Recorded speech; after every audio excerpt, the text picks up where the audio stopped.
Allah pencipta langit dan bumi, Allah yang transenden, Allah yang luar biasa. Alam semesta raya ini adalah Allah, kepunyaan Allah dan ciptaan Allah yang tidak berujung dan tidak berakhir. Kami sebagai manusia tidak pernah melihat ada ujungnya langit dan akhirnya langit. Dan itulah kekuasaan Allah pencipta langit dan bumi yang kami kenal sebagai Bapa. Terima kasih Engkau Yesus Tuhan, Allah yang menjadi manusia, menjadi baik, dan Dia melalui proses demi proses menjadi manusia. Dan pada keadaannya sebagai manusia, Dia mengorbankan dirinya, Dia mengorbankan hidupnya, Dia mengorbankan harga dirinya di atas kayu salib, sehingga Dia meregang nyawa, disalibkan, dihina, diberbuat salah. Dan itulah yang Dia tanggung sebagai tanggungan dosa setiap umat manusia.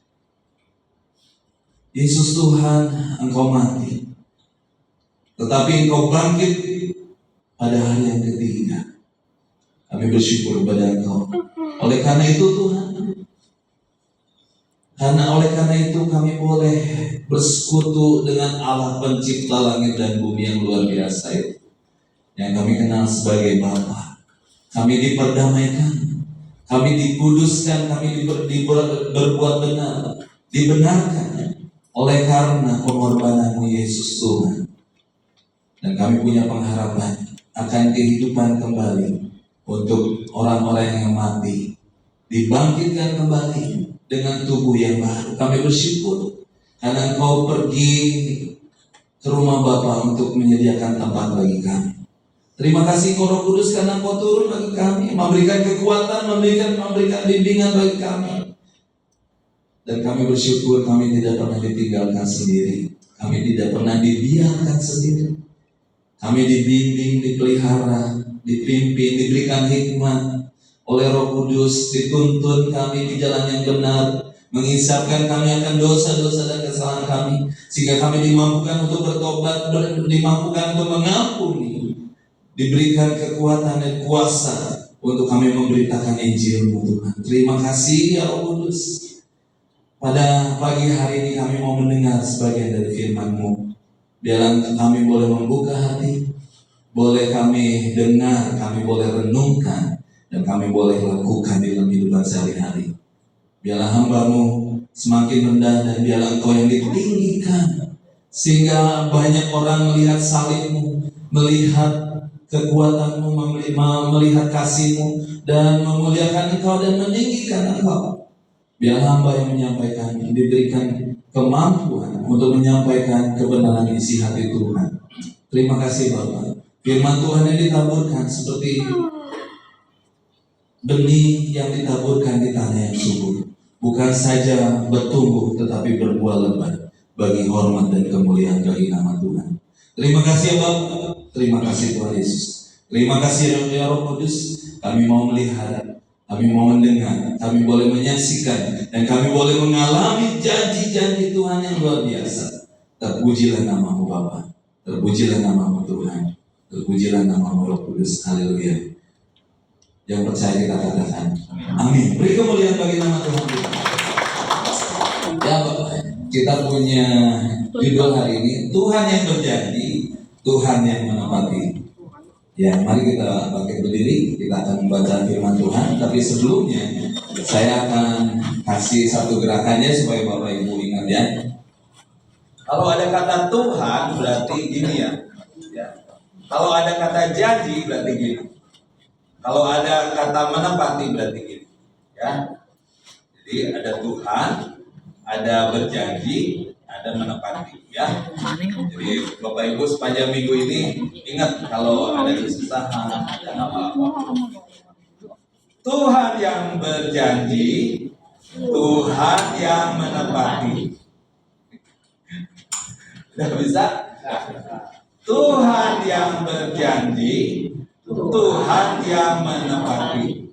Oke, sekali lagi. Tuhan yang berjanji, Tuhan yang menempati. Amin. Amin. Amin. Kita baca firman Tuhan, jangan duduk dulu. Ya.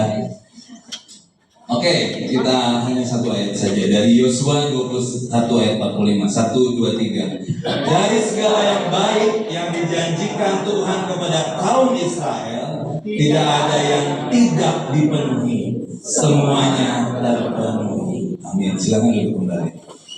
Ya Bapak Ibu, latar belakang dari firman Tuhan yang kita baca ini adalah dari kitab Yosua, ya. Kitab Yosua pasal yang ke-21 ayat yang ke-45 itu ujungnya banget gitu.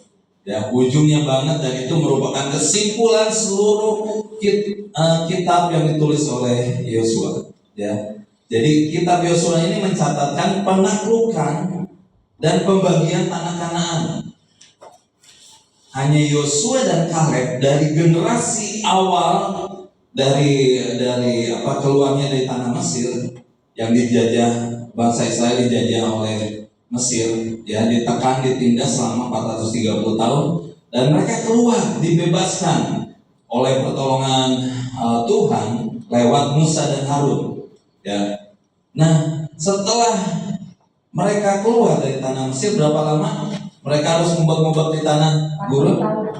40 tahun, bayangkan. 40 tahun itu satu generasi, Bapak Ibu, ya. Jadi kalau mereka kan bolak-balik ya dari tanah Kanaan ke Mesir, dari Mesir ke tanah Kanaan itu hanya mungkin sekitar 3,5 bulan lah ya, atau ada yang bilang hanya 2 minggu gitu ya. Itu hanya sebentar. Tetapi kenapa mereka harus 40 tahun, Bapak Ibu? Ya, kan jadi kita timbul, kenapa harus mengitari?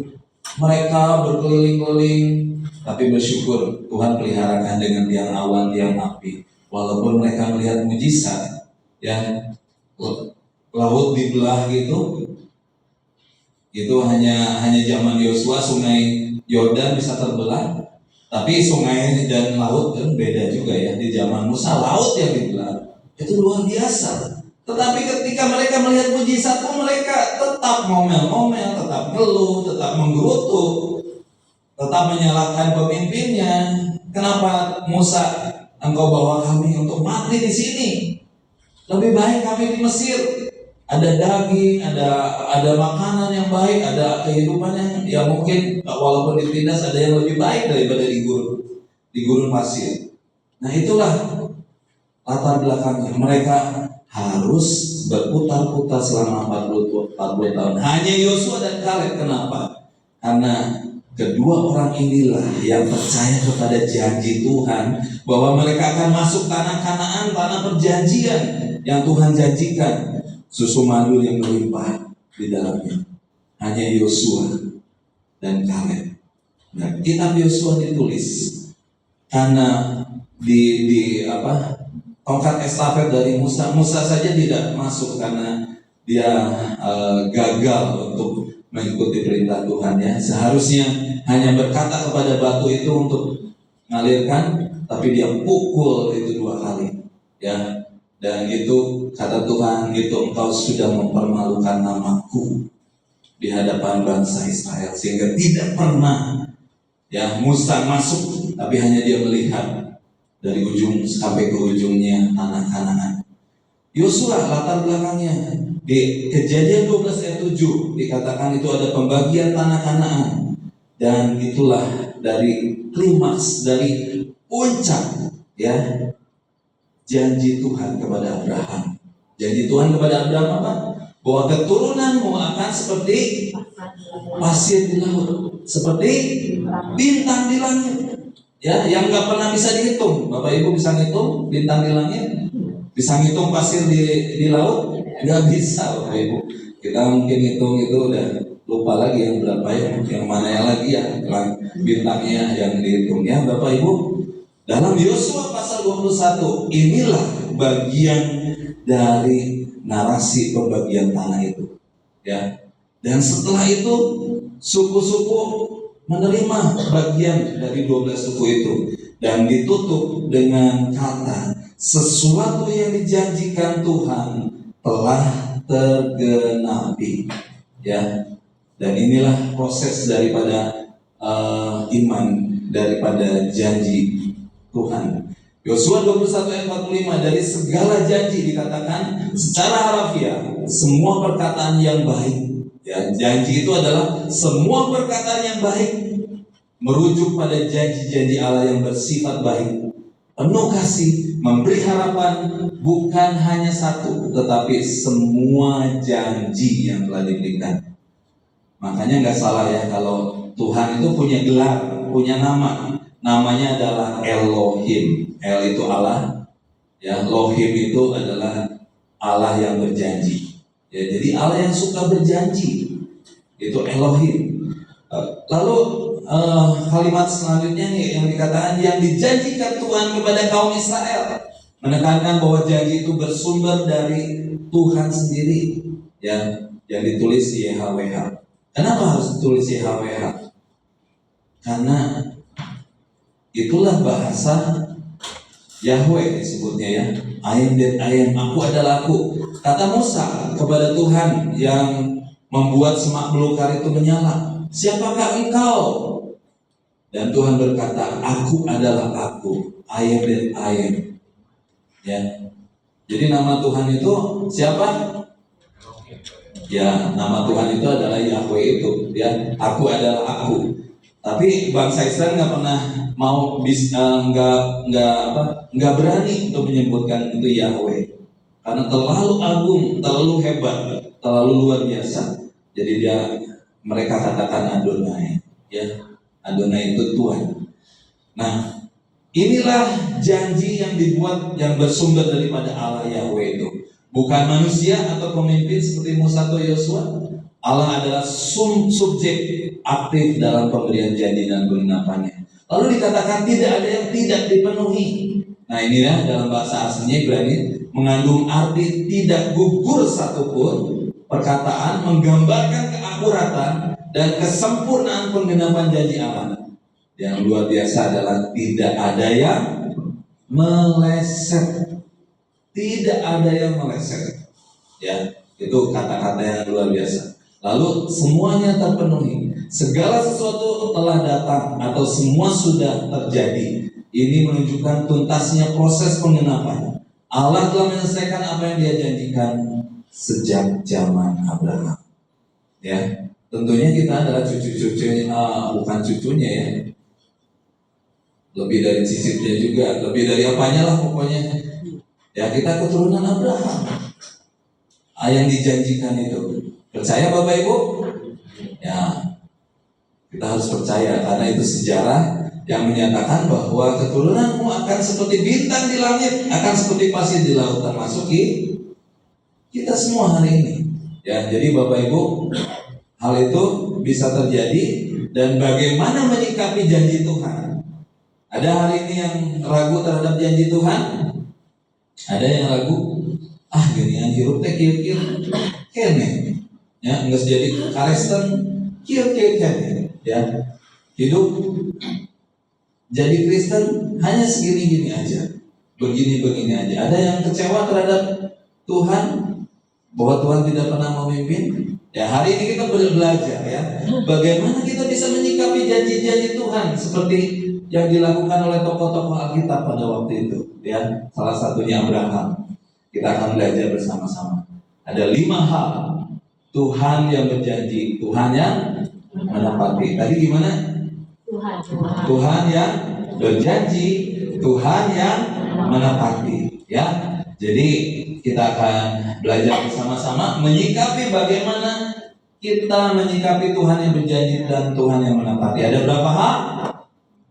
Ada 5 hal, ya, di dalam janji. Janji adalah ucapan yang menyatakan kesediaan dan kesanggupan untuk berbuat seperti kehendak memberi, menolong, datang bertemu, persetujuan antara dua pihak, masing-masing menyatakan kesediaan dan kesanggupan untuk berbuat atau tidak berbuat sesuatu, syarat, ketentuan yang harus dipenuhi. Itu dari bahasa Indonesia-nya, ya, bahasa Kamus Besar Bahasa Indonesia tentang janji. J-nya apa kira-kira Bapak Ibu?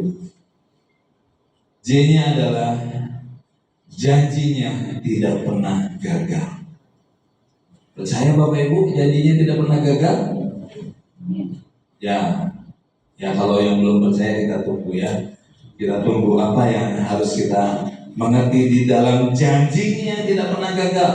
Dan kita tadi udah baca di dalam Yosua 21 ayat 45 tadi ya, mengatakan dari segala janji yang diucapkan Tuhan kepada kaum Israel, tidak ada satupun yang tidak dipenuhi.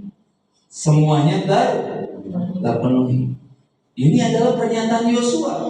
Karena Yosua melihat dari perjalanan bangsa Israel keluar dari tanah Mesir, dia lihat bagaimana Tuhan membelah laut Teberau. Dia lihat gak? Dia lihat. Dia mungkin lagi kecil mungkin ya, lagi kecil tapi dia udah bisa merasakan ya perjalanan bagaimana Tuhan yang memimpin, Tuhan yang menolong. Ada tiang awan, tiang api. Dia mungkin menyaksikan bagaimana mana burung puyuh itu ya. Lalu dibilang tali kasutnya pun katanya, kasutnya pun nggak pernah rusak. Bagaimana bisa kalau tidak dipelihara oleh Tuhan? Bagaimana mungkin mereka bisa hidup di tanah gurun pasir yang begitu panas di siang hari dan begitu dingin di malam hari kalau tidak Tuhan pelihara? Ya, sampai Yosua bisa menyimpulkan seluruhnya ketika dia mau mati ya. Itu di ayat di pasal 21 itu ada yang terakhir ya, dan bagaimana dia menyaksikan semuanya itu dan dia katakan bahwa tidak satupun janji Tuhan itu tidak dipenuhi. Ini harus menjadi bagian dalam pemikiran kita, dalam perenungan kita pada pagi hari ini, bahwa janjinya tidak pernah gagal. Kalau janji Allah tidak pernah gagal, kenapa bisa gitu? Bapak Ibu pernah berpikir?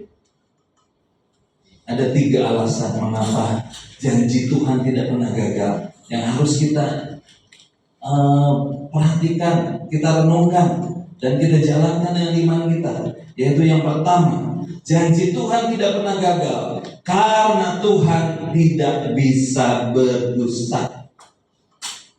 Ya, Tuhan tidak pernah bisa berdusta.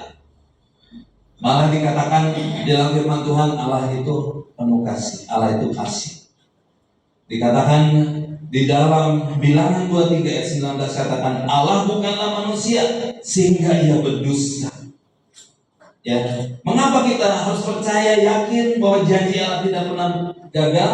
Alasannya adalah Allah itu tidak pernah berdusta. Alasan yang kedua adalah karena Tuhan itu maha kuasa.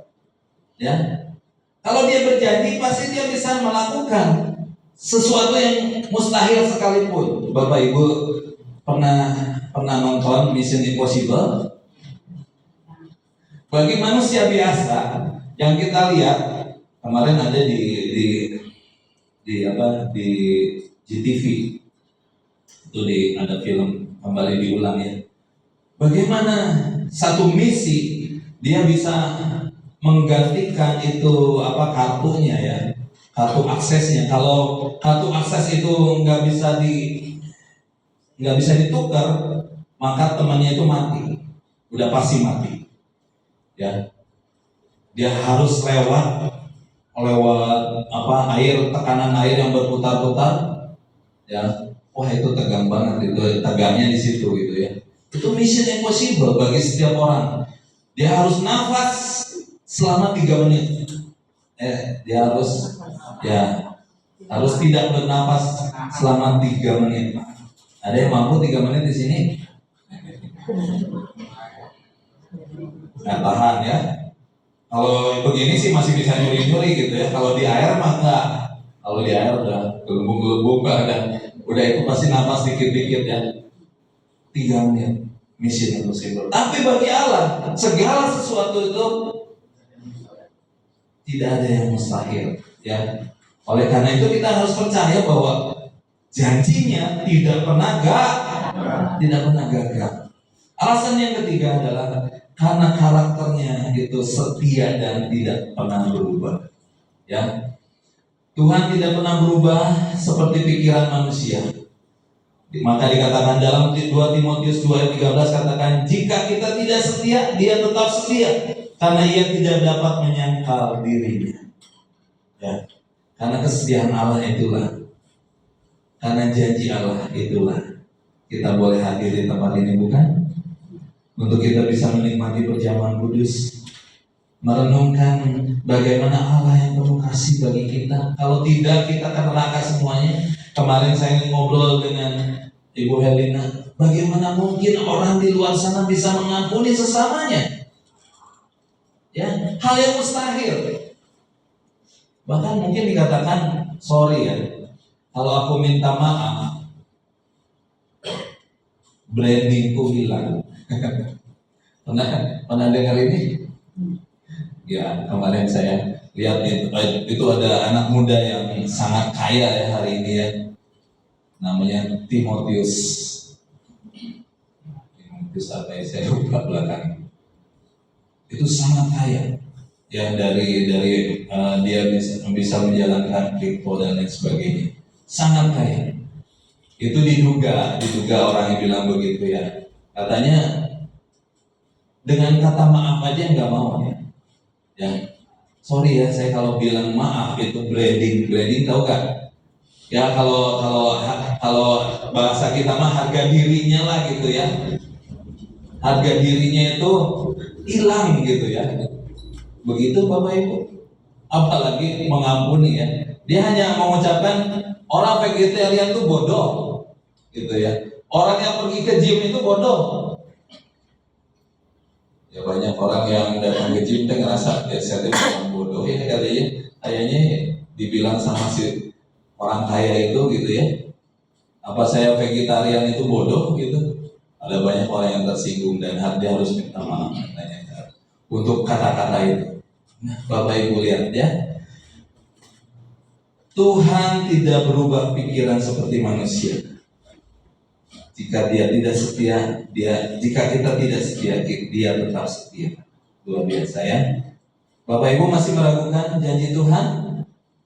Janji Tuhan tidak pernah. Coba sekali lagi lebih semangat. Janji Tuhan tidak pernah. Ya, ingat baik-baik Bapak Ibu ya. Abraham menunggu anak yang dijanjikannya. Ishak bisa lahir. Ishak lahir, ada bangsa yang besar. Israel terbentuk. Israel terbentuk, ada tanah perjanjian yang dikuasai di zaman Musa.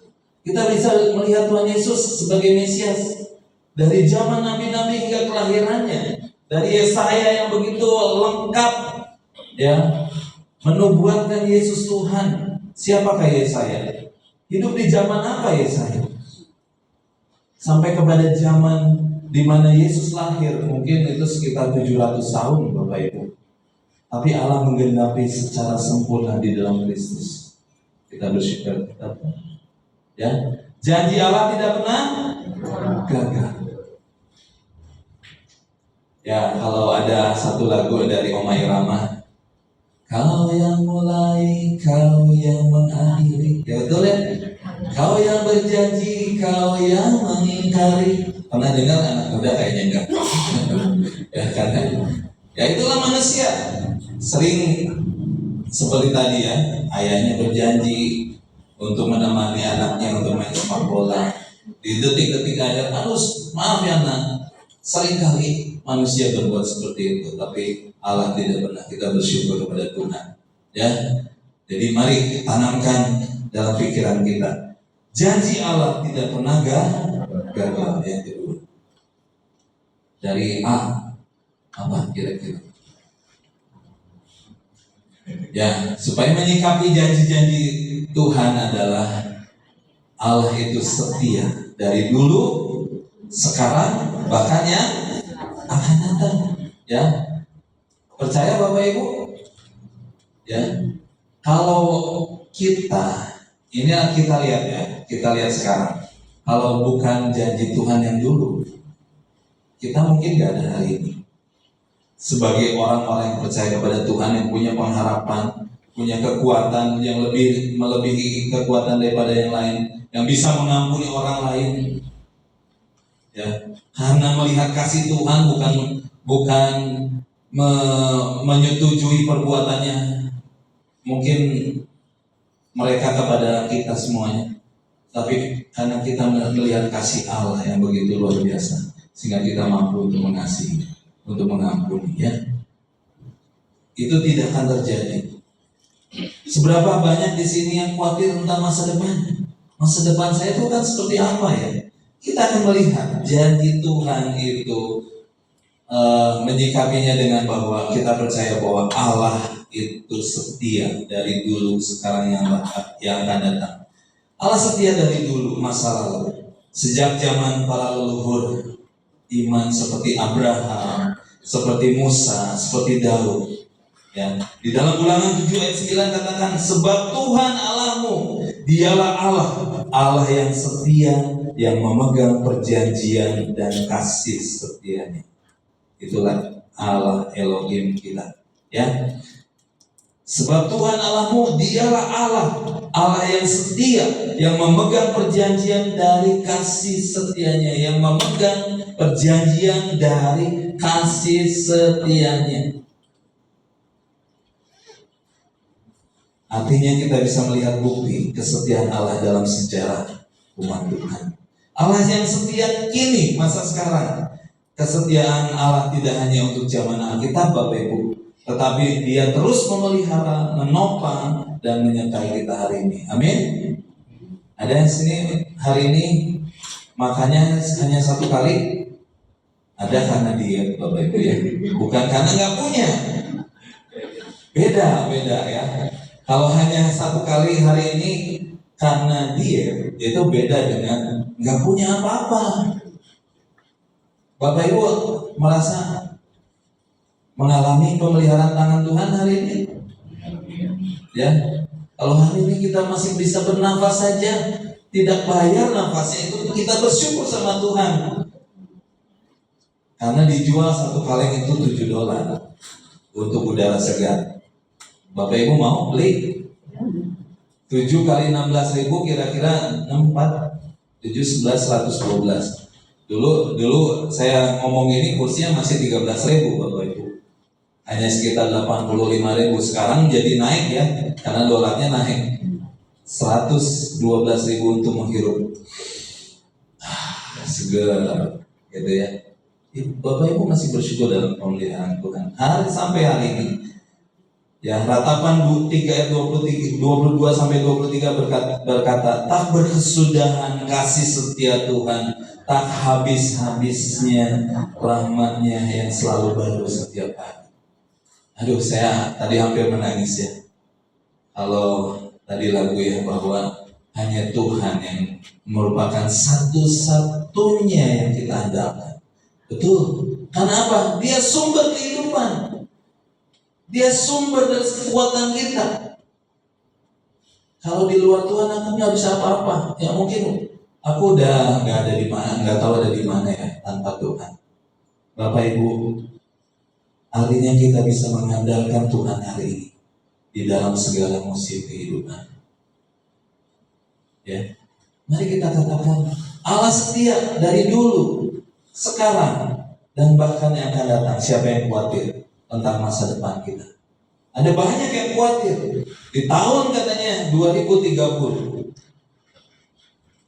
kata ekonom ya, itu akan terjadi krisis keuangan terbesar dalam sejarah manusia. Kita nggak tahu ya Bapak Ibu, jadi ngahar ulang kabeh gini ya Bapak Ibu, tahun 2030. Kenapa? Karena itu siklus 100 tahun. Ya, katanya waktu dulu di tahun 1929 itu terjadi krisis ya yang luar biasa. Nah, ini 100 tahun kemudian. Bapak Ibu khawatir masa depan kita? Mari kita melihat. Tadi udah baru dibilangin ya. Janji Tuhan ini nggak pernah gagal, udah langsung Gak ya Bapak Ibu ya. Karena Allah setia dari dulu, sekarang, dan masa yang akan datang, masa depan kita. Kesetiaan Tuhan tidak akan berakhir, bahkan sampai generasi anak cucu kita dan sampai kepada kekekalan. Amin. Mari yang percaya kita katakan amin. Aminnya Tuhan. Masih mari pikir 2030 nya 9 tahun dehnya gitu. 9 dehnya. Kurang umur sebelahnya, jangan Bapak Ibu, nggak usah. Kita melihat Tuhan Allah yang berjanji setia dari dulu, sekarang, bahkan yang akan datang ya. Bapak Ibu, dikatakan di Ibrani 13 ayat yang ke-8, Yesus Kristus tetap sama, baik kemarin maupun hari ini dan sampai selama-lamanya. Beri kemuliaan bagi Tuhan kita. Pegang ayat ini. Yesus Kristus tetap sama, baik kemarin maupun hari ini dan sampai selama-lamanya. Ya, mau 2030, mau 2031, mau 2026, ya, mau 2025, September, November, Oktober, nggak jadi masalah. Karena Yesus Kristus tetap sama kasihnya kepada kita. Inilah menjadi kekuatan kita ya, bagi anak-anak muda. Gak usah harus migrasi banyak-banyak, di sini aja nggak apa-apa Bapak Ibu, hanya Yoel aja lah nggak apa-apa. Karena begitu Yoel mau ke sana, itu banyak yang mau berbondong-bondong ke sana, sampai admin bilang, kumaha eta gereja gitu, kosong atuh. Ya Bapak Ibu, bersama dengan Tuhan pasti bisa ya. Artinya kita tidak perlu takut akan masa depan, karena Dia yang setia akan terus memimpin kita. Ya, ini baru 2 seksi. Allah setia dari dulu, sekarang, dan sampai selama-lamanya, masa depan kita. Ada 2 tadi. Yang pertama apa? Janji Tuhan tidak pernah. Allah setia dulu, sekarang, dan yang akan datang. Yang ketiga, ya, N-nya itu adalah nyatakan imanmu di tengah penantian. Ya, kalau saya nunjuk ke Bapak Ibu, 1 nunjuk ke depan, 1 ke atas, 3 kemana? Diri sendiri. Ya, termasuk saya Bapak Ibu ya. Nah, Bapak Ibu, mari kita melihat di dalam Habakuk 2 ayat 3 sampai 4 katakan, sebab penglihatan itu masih menanti saatnya, tetapi ia bersegera menuju kesudahannya dengan tidak menipu. Apabila berlambat-lambat, nantikanlah itu, sebab itu sungguh-sungguh akan datang dan tidak akan bertangguh. Tetapi orang yang benar itu akan hidup oleh percayanya. Ya, Bapak Ibu, seringkali janji Tuhan tidak langsung tergenapi, betul? Kita doakan, bahkan ada yang 20 tahun, ada yang 10 tahun. Bahkan Abraham menunggu Ishak itu berapa lama? Ya, kalau dalam literatur sih 25 tahun. 25 tahun dari apa ketawanya itu ya, dari janji Tuhan bahwa kamu akan. Tapi umurnya berapa? Abraham umurnya berapa ketika Ishak lahir? 100 tahun. Kalau Sarahnya 90 tahun, ya, ada jarak 10 tahun. Nah, maka diperlukan iman yang bertahan, percaya, dan walaupun belum melihat. Kenapa begitu? Karena Tuhan memiliki waktunya sendiri. Jangan kita pikir bahwa kita punya waktu dan waktu itu punya kita. Bukan, Bapak Ibu ya. Waktu biar Bapak Ibu bisa pegang nggak? Mau tahu nggak mau tahu, tetap berjalan kan? Berhenti lah, saya belum menikah. Jangan dulu kiamat gitu ya. Saya belum menikah, bisa? Emangnya siapa lo? Mau siapa gitu ya? Ya, nggak ada yang bisa. Tuhan memiliki waktu sendiri, tetapi kita diajak untuk menanti dengan keyakinan dan bukan dengan putus asa dan putus harapan. Ya, Bapak Ibu ya. Nah, sekali lagi kita diingatkan kembali bahwa penundaan bukanlah kegagalan. Diamnya Tuhan itu bukan ketidakhadirannya, ya. Jadi diamnya Tuhan itu bukan berarti bahwa Tuhan itu apa? Nggak hadir. Diamnya Tuhan itu bukan berarti penundaan, itu bukan berarti kegagalan, Bapak Ibu ya. Seringkali kita momentumnya udah nggak ada, gagal ya udah. Itu menurut kita, tapi menurut waktu Tuhan,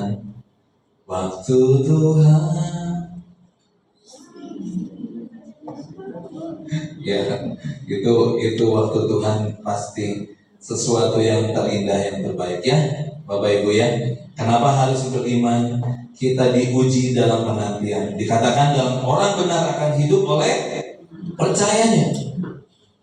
Ya, saya selalu mengingat apa yang dikatakan Pak Bunkam ya. Inilah yang selalu dikatakan dalam 2 Korintus 5 ayat 7. Sebab hidup kami ini adalah hidup karena percaya, bukan karena melihat. Bapak Ibu melihat Tuhan Yesus? Pernah melihat Tuhan Yesus? Ya, hanya di foto, di film, dan lain sebagainya ya. Tapi Bapak Ibu percaya bahwa Tuhan Yesus menyelamatkan Bapak Ibu? Percaya bahwa Tuhan Yesus menemani Bapak Ibu setiap hari? Gunawan kuatir wae.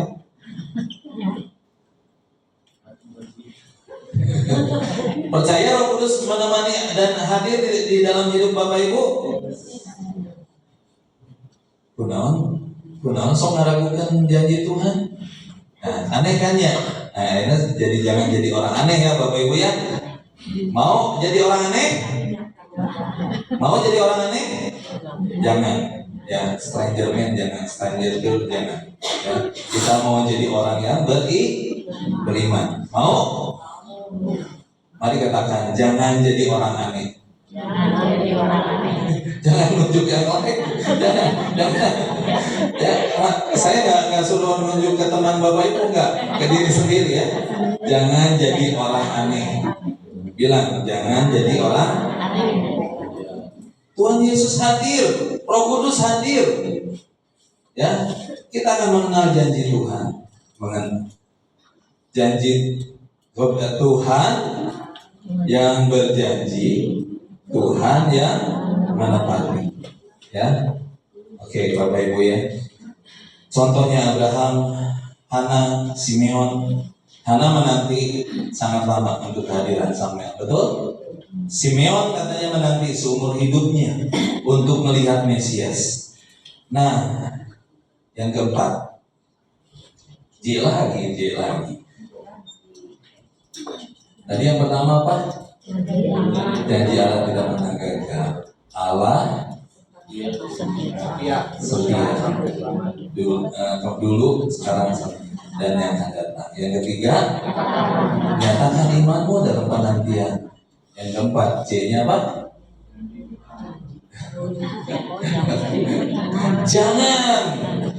Jangan ragu oleh keadaan. Nah, inilah Bapak Ibu ya, ragu ini opposite atau lawannya dari percaya. Siapa yang ragu terhadap kebangkitan Tuhan Yesus? Muridnya siapa? Nikuis, Bapak Ibu. Enggak sih. Thomas, betul nggak? Sebelum aku mencucukkan jariku, katanya. Terus Tuhan dengan, kamu nggak boleh gitu Thomas. Udah, kamu nggak jadi muridku. Bukan nggak gitu ya. Ayo mari datang, cucukkan jarimu. Ya. Tuhan hanya bilang, seandainya ada orang yang bukan seperti Thomas yang ragu, itu aja jauh lebih baik ya. Yang percaya walaupun tidak melihat seperti itu. Situasi bisa mengguncang, tapi janji Tuhan berdiri teguh. Kita dipanggil untuk berpegang pada firman, bukan perasaan atau fakta sementara. Ya Bapak Ibu, keadaan boleh lemah, tapi janji Tuhan tidak boleh lemah. Sekali lagi, keadaan boleh lemah, tapi janji Tuhan tidak lemah.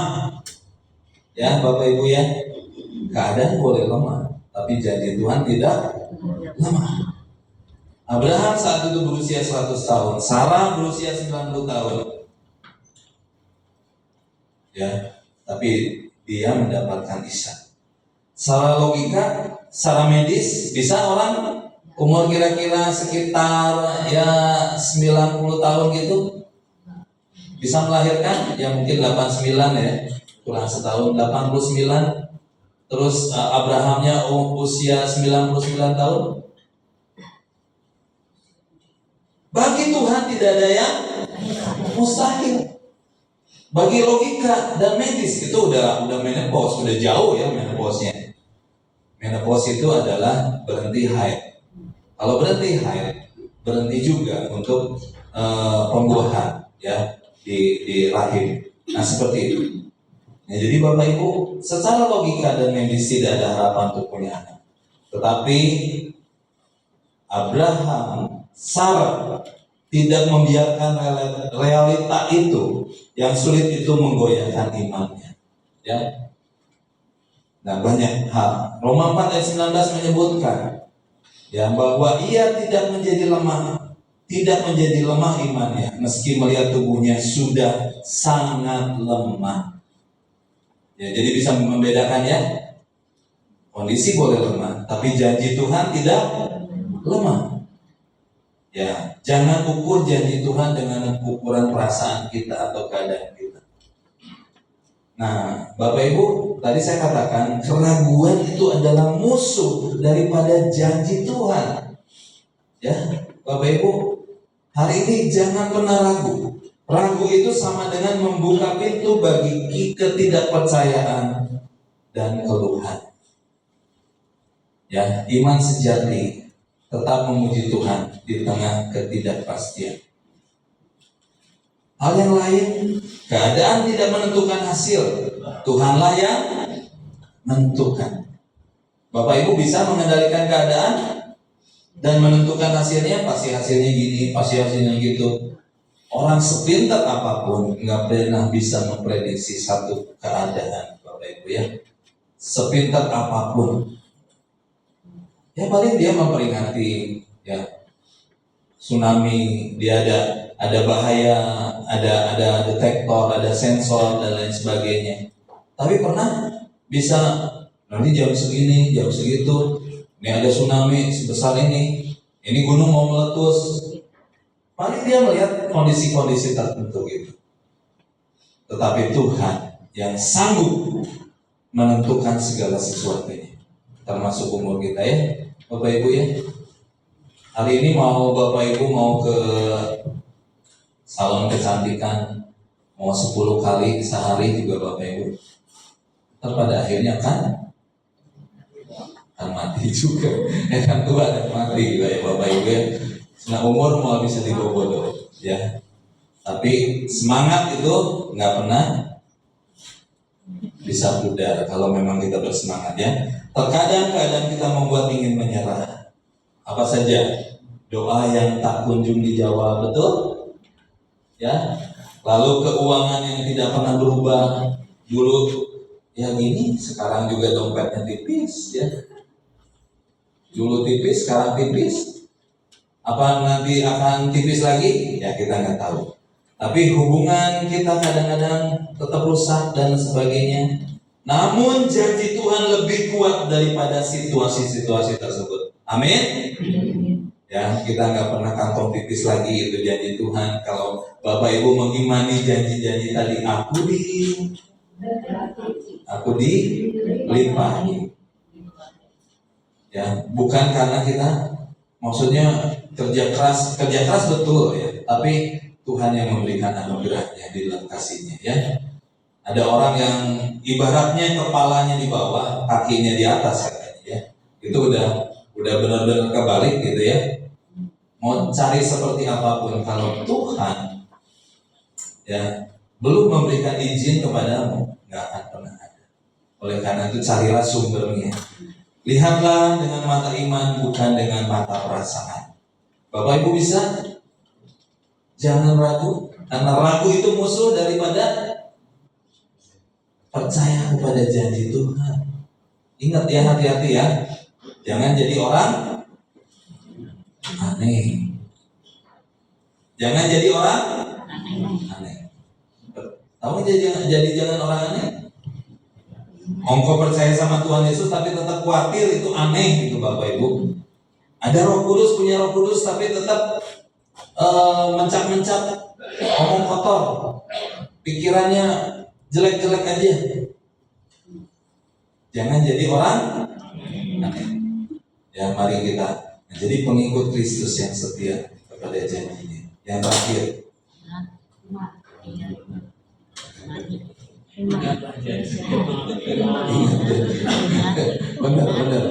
benar. Nah, ya, untuk menyikapi janji Tuhan, ingat terus kepada firman-Nya. Terima kasih Tuhan, Engkau yang sudah menolong kami untuk setiap hari kami membaca firman Tuhan.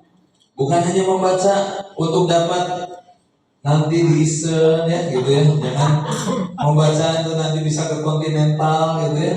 Jangan loh Bapak Ibu. Jangan jadi tujuan akhirnya. Tapi kalau kita baca supaya apa? Supaya ini menjaga iman kita supaya tetap kuat. Ya, terus mengingatkan, merenungkan, memperkatakan janji Tuhan dalam firman-Nya. Itu yang lebih penting daripada makan kenyang sehari udah gitu ya. Bukan hanya itu. Ya. Dorongan kita supaya kita boleh dikuatkan lewat firman-Nya.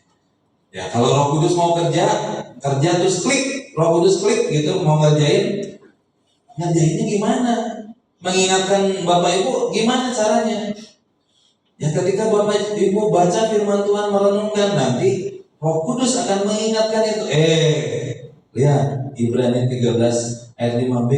Aku sekali-kali tidak akan pernah meninggalkan engkau. Begitu kan gitu ya.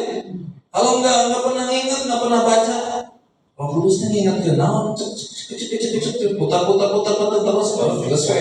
Kabur lewat, kabur ranah frustasi. Ya Bapak Ibu ya, cara kerjanya Tuhan gitu. Firman Tuhan yang dihafalkan, firman Tuhan yang direnungkan, firman Tuhan yang dilakukan, itu yang terus diingatkan kepada kita untuk kita hidup beriman kepada Tuhan, mengingat janji-janji Tuhan. Makanya Yosua 1 ayat 8 katakan, janganlah engkau lupa memperkatakan kitab Taurat ini, tetapi renungkanlah itu siang dan malam, supaya engkau bertindak hati-hati sesuai dengan segala yang tertulis di dalamnya, sebab dengan demikian perjalananmu akan berhasil dan engkau akan beruntung. Siapa yang di sini yang mau berhasil dan beruntung? Saya. Ada syaratnya Bapak Ibu, berhasil dan beruntung itu. Ya. Lain ketika saya baca Alkitab nanti dapat uang 10.000 setiap hari, enggak, bukan itu. Damai sejahtera Tuhan, ya bisa saja ya. Tapi damai sejahtera Tuhan, bagaimana saya boleh menanti janji Tuhan dengan iman, ya, penantian dengan iman, dengan kekuatan dan pertolongan, itu adalah suatu keberhasilan, keberuntungan Bapak Ibu. Ya boleh saja, ya dengan materi, tetapi kita akan lebih kepada satu penghayatan. Bagaimana firman Tuhan itu kita katakan. Kalau katakan harus dengan apa Bapak Ibu? Dengan mulut. Hari ngomong harus dengan mulut, memperkatakan dengan mulut Bapak Ibu ya. Lalu kalau merenungkan siang malam lewat apa? Betul, lewat pikiran. Ya.